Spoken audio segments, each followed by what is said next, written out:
What's up, YouTube? Welcome. Doing a little nighttime video tonight. I was gonna do it tomorrow morning, but I'm not tired, and I've got clay, so I might as well throw it. So today I'm gonna talk about something that I like to call one-stroke bowls, which is just kind of like a way that I've been making bowls lately, but kind of encompasses some other things as well. And so what it is there's kind of a standard set of steps for throwing a bowl, and that is to center it, open up the base, open up the walls, pull the walls, and then compress the bottom or whatever and cut it off. And lots of studios have diagrams for how to do that, and it's a totally fine way to make a bowl. It's not my favorite way, especially off the wheel head, because you tend to get this shape that's like you have a really wide base, and then these kind of because you're throwing it like this, the walls end up shaped kind of like your hands. And I've seen a lot of bowls where the lip is kind of curved. It's kind of like containing the food inside in a way that I'm not a huge fan of. I like mine to be kind of like opened up, and kind of up off the table and kind of open. And a lot of ramen bowls are kind of that shape. I don't know if that makes any sense, but I'll show you on the wheel. So anyway, the thing with the one-stroke bowls is instead of taking those 4 steps, centering, opening the base, opening it up, the walls, pulling the walls, it's to take all of the steps and kind of combine them into one stroke and then do the same stroke a couple of times. And except for centering, you've got to center the clay. And it doesn't need to be that centered. The more that you understand what centering is, the less centered it actually needs to be, but it needs to be centered. And so I'm going to do 1 or 2 right here, and then I'll move the camera angle and maybe do a couple more. So instead of doing the standard set of steps, I'm just going to go down and I'm going to pull the wall and do the whole thing in 1 stroke. And it'll be easier to see on the camera. But basically the base is only the size of like a quarter. And then with each successive pull, I'm going to do the same thing, but I'm going to open up the whole piece at the same time. And there's a reason for that. And the reason is that when you are moving the clay towards the center, it twists onto itself. And you can see that when you collar like a neck. And when you're centering, the clay is twisting onto itself. And that makes sense if you want to get into the geometry of it, of like the diameter. It's like the diameter is shrinking, so it has to it has to twist into itself. I'll make a different video about that. It's kind of complicated. But anyway, the thing to keep in mind is that when you're throwing the clay away from center, it's untwisting. And so it doesn't put any force into the whole piece. And so you can throw the diameter bigger with no resistance. So because the base is already really small and the whole thing is really small, if I take the same shape and the same stroke and just make it wider, the whole thing will throw without any resistance. And with a little bit of practice, you can throw it into perfect center.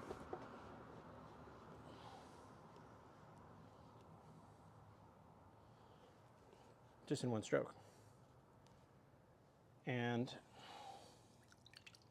another thing that's really worth considering is that if you're sitting here on the wheel and you're holding a piece like this, you're twisting it, because the friction from your hands is getting translated into the whole piece and into the base. And especially off the hump, a lot of S-cracks come from you do all this work on the piece and you're fiddling, doing stuff, and the whole time it's twisting in the center. And then that twist will crack open. And there's ways to compress the bottom to kind of alleviate that, but the better you get it throwing and the less force you're putting back down into the clay and you're just letting it come out, the more you can avoid S-cracks. At least that's what I have found. So I'll do another stroke on this, and I try and get. Now I'm trying to throw the whole thing, right?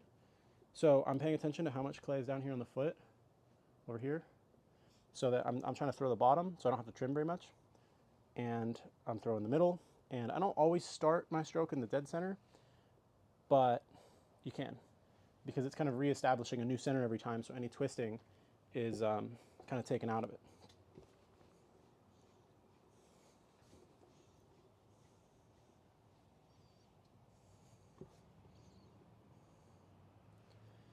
That's pretty good. Now I got a little off because I went a little bit slow, but not by much. And then, you know, usually at this point, that's pretty good. Sometimes I'll go back and touch up the base if it needs a little help, because the base is pretty strong. The base is not going to get, you're not going to collapse the base because it's the base. Whereas if you try and fiddle with the top when it's really thin, the whole thing can collapse. And so if you want to throw it thin, well, let's talk about that in a sec. That was a good first one. You know, so let's cut this off, and then we'll talk about throwing it thin. Oh, I don't have my string. I don't have my string. Okay, I'm back. I never found my string, but I found this other string, which is, might work. It'll work. I kind of gave up, my wire broke, and I kind of gave up on that. And I've been trying just random material. And I also can't find a knife, so, you know. You do the best with what you got. I kind of gave up on the wire because it broke and it was sharp and annoying. And I was using a piece of leather for a second, which that barely worked. But I've come to the realization that pretty much any old thing will work, more or less. So, we've got our string. I don't remember what I was talking about. I'm going to do one where I talk about throwing it thin. But anyway, one-stroke bowls, here we are again. Yeah, but I guess kind of like the overarching point of the one-stroke bowls thing is that I think I've found it just in a lot of different things in life, especially when I was in school, like with math and stuff, but just kind of anything. There's a tendency for because of the desire for certainty and like a clear path forward, people will break things down into a set of like predefined steps. It becomes like stepified, and then, you know, sometimes like I think this really happens in math in school, is that over so many years, the steps become so ingrained that you start teaching the steps more than you're actually teaching the math, and they're not really a tool anymore. They become the whole endeavor. And I think you kind of get the same thing sometimes with the way that, you know, business has been set up in the past, like corporate kind of structures of like the ladder climbing is the whole endeavor, and there's not an underlying like point to the whole thing. But anyway, I think in any endeavor, it is important to understand what the steps are, because usually there's some truth to them. But when you understand a thing all the way, it's worth re-examining the steps and seeing if they are necessary or if they are contrived. And in a lot of things, they're contrived to make it easier, or to try and control it. You know, that's the problem with school, is that so much of it's about control and like standardized tests. It's not really about learning.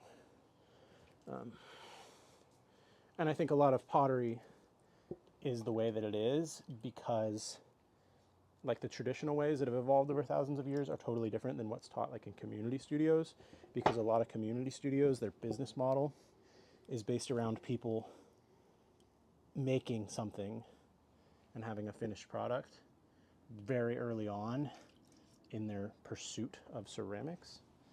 And so then it has to become oversimplified because they're amateurs, they don't know what they're doing. And to me, that doesn't have a ton of value. I mean, I think it does, like it's cool to get people into it, but I think it's a shame when it gets blocked. If you block the learning by trying to make it easier than it is. You know, you start teaching something, kind of like the math thing. It's like you start teaching something that isn't actually, it's not actually math. It's just like step following. And it's a totally different thing entirely. But yeah, like I said, in any endeavor, try and understand what the overall arc is. I think whether it's your life or whether it's making a pot or a math problem, it's worthwhile to try and understand the arc from start to finish, understand what the commonly accepted steps are, and examine them carefully. This one got messed up. Examine them carefully and say, are these steps actually serving me, or are they like a Band-Aid for some sort of other problem that's, you know, to make up for a lack of understanding. If that makes any sense. Maybe that's just rambles. But anyway, let's talk about the bowls some more. So something that I've been doing lately, let me change the camera angle too, so that you can see what I'm talking about. And I haven't filmed like this yet, so we'll see if it is going to make any sense. Okay, I think that'll work. The light's kind of in the shot, but I think I'll just throw up here. That's good. Let me just do another normal one-stroke bowl so you can see it from this angle. Go down, and I'm kind of like pinching between my thumb and my...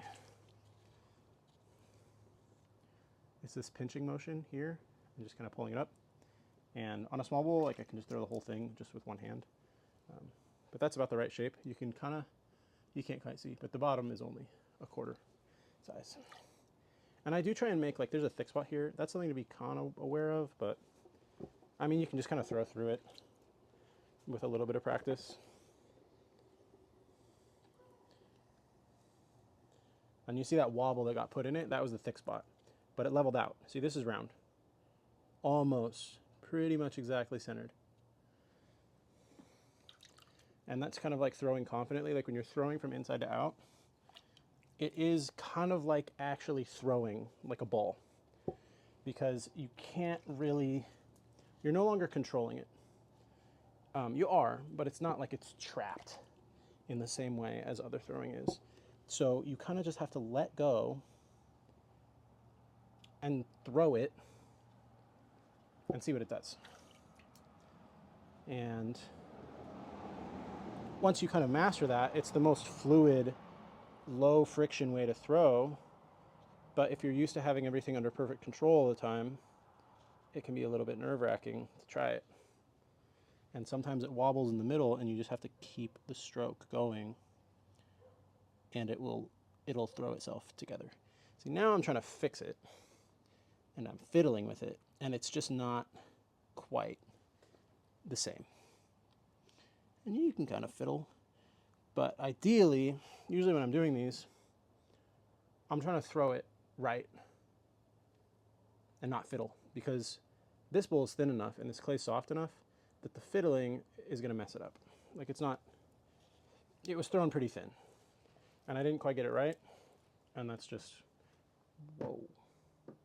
And that's, you know, so I'll just try again. And it really, this is really dependent on how good your clay is. Like earlier I was throwing with clay that was just fantastic. And it was really, everything just came out really nice. This clay is a little bit squishy, so the structural integrity is not quite the same.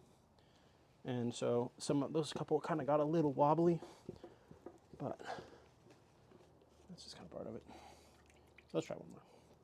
See if we can get one right. And the thing is with this too, a lot of times, like, I think those, I was kind of throwing them like not fast enough. Like, you really do have to take a confident stroke to get it right.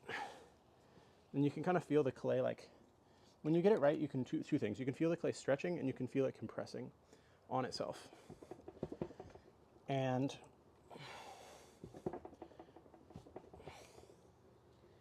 that gives it a lot of strength.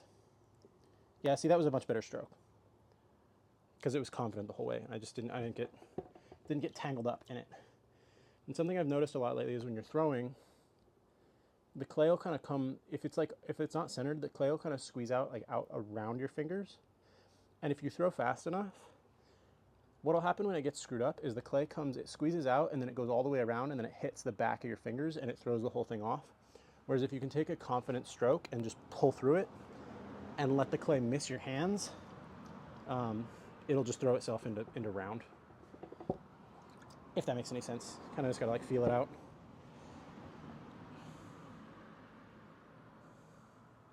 Yeah, see there.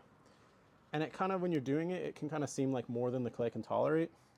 And you kind of just have to see, you gotta just try. You gotta just try enough times to see what the clay will take. And it's a lot more than you'll think. The clay is pretty amazing material. So let's call that one good right there.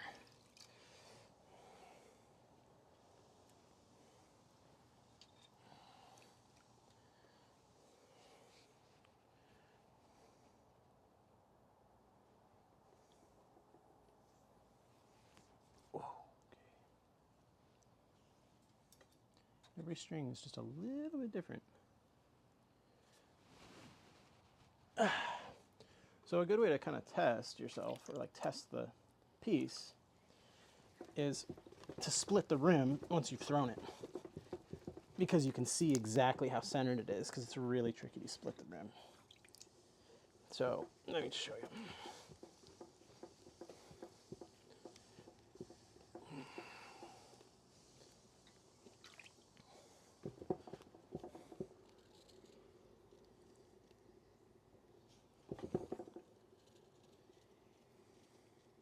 Woo! That one got a little weird. That one I didn't wet my hands. My fingers started to grab in the middle. And I kind of just pulled through it, and now it's not perfectly centered, but the rim is pretty close. And if I give it one more good pull, a lot of times you can throw it the rest of the way into center. So let's just see. Because you can see how narrow it is. So I know when I'm looking at this, it's kind of a cylinder shape right now. So I know if I'm throwing it wider, it's not going to have any resistance. So I can kind of look and imagine the shape, and the rim is in a pretty good spot. The rim's a little thick, so I've got a little bit more that I can go out. And then I got the cylinder. So if I can kind of visualize and throw the whole diameter wider from bottom to top, I should be able to get it. And it can help to throw with your fingertips with this, so that there's less surface area on the clay. There it is. And so something I like to do is I started making these 3-lipped bowls, and I'll take my finger and split the rim. And if you didn't throw it into perfectly round, it's really hard to split the rim because it's going to be like wobbly. I don't know if you can see. Yeah, you can kind of see.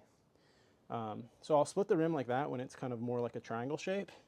And then I'll reach inside and open it up just a touch. And the reason I do this after I split the rim is because when you are splitting the rim, you're pushing straight down on it, and that can cause it to collapse.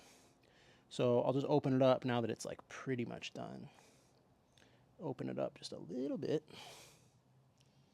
Get a little round shape rather than, because the strongest way to throw it is kind of like a V in progressively bigger Vs.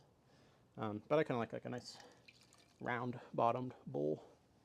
So I'll just round it out a bit. And then what I like to do is put these spouts like that. I've been doing 3, but you could do as many as you want. But I like the way the 3 looks. And then, you know, I'll touch up. I like to touch this up just a little bit. Because like I said, I don't like it to look guarded. I like it to be open. But yeah, that's a good way to tell how well you threw it, is to see if the rim at the end is perfectly round. And it's also just a good exercise to get it in your head that throwing things centered and centering in general is not the result of being really, really careful. It is kind of a facet of the wheel itself, and it's a aspect of good throwing. And you know, the first time that I was doing this, the first few times, I was just like throwing these like really fast and crazy, and it doesn't seem like it makes any sense to throw it, let go of any sense of control and just let it rip and then have it end, and it's like, oh, it's perfectly round. Like, wow, that's crazy. I was surprised. But yeah, that's how it works. So I'm going to do one more, and I'll show you, just kind of emphasizing this idea that when you're throwing from inside to out, it doesn't have any resistance. You can kind of throw these shapes that are really thin. If instead of doing the kind of one-stroke bowl shape, you start with a cylinder, kind of like a cup, and then you throw the cylinder into a bowl. And I think this is how they made really big. If you're making a really big bowl, this is how you should do it, because it's really hard to add height onto a big piece. Like if you've got 20 pounds of clay on the wheel, it's really hard to open up the base and then try and add height. It's much easier to throw a cylinder and then open it up and let the height decrease. Way easier. Because it's hard to lift clay when it's really far from the center. So this one I'll bring in like a cup, you know, like that. Leave the rim a little thick. And just give this a little bit of help with the base. Something like that. And then I'm just going to throw this into a bowl, and you can see how much the clay can tolerate. But when you do this, you get your height kind of first. When you throw it inside out, it thins out a lot, and you can throw a really thin shape.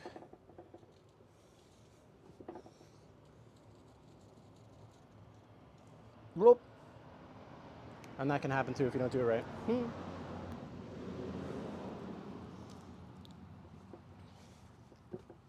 Let's try one more.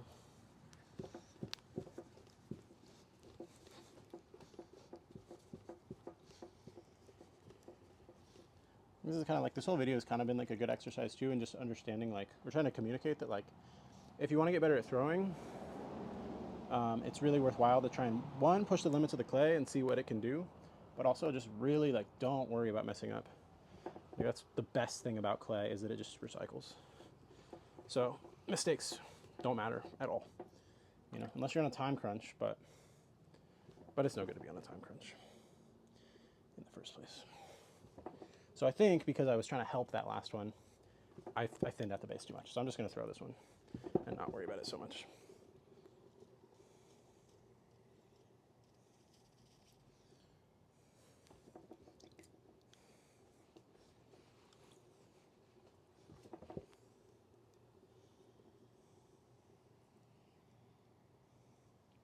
One thing that you do have to do is, if you just take the inside of your hand, the inside hand, and just dig into it, it's not going to work, because the clay just gets to be an oval like that, and that's not what you want. You need to squeeze, because when you squeeze, the clay goes into a circle and the diameter grows. Like, it goes from like this, like thick, to open and thinner.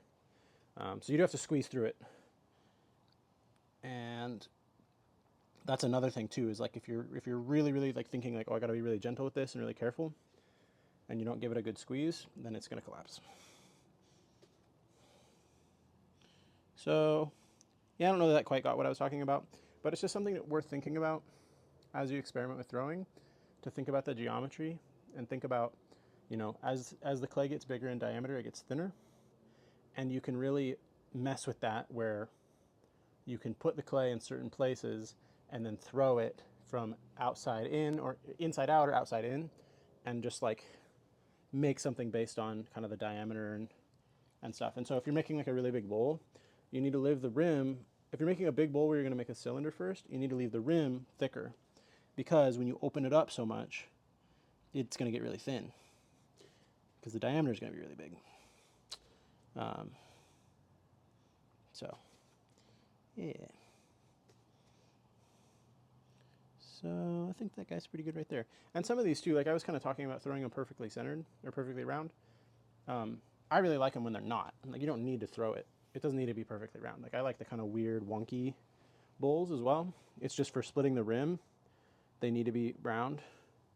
But it's totally viable. I've had a lot of fun throwing really soft clay, and throwing really slow, and making like almost like a hand-built, like half hand-built, half thrown, like warbly bowl.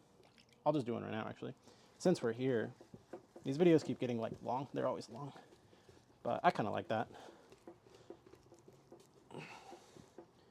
So I'll show you what I'm talking about with the weird shape bowls.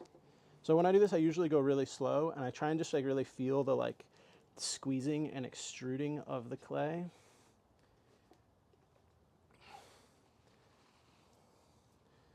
And it can help to not use very much water too, because water is a lubricant, and it makes the throwing harder. But you need some, or it's going to stick. But too much water, it's just going to slide, and you need the friction to make it do anything. This is not quite what I was getting at. It just kind of threw around, but that's okay too.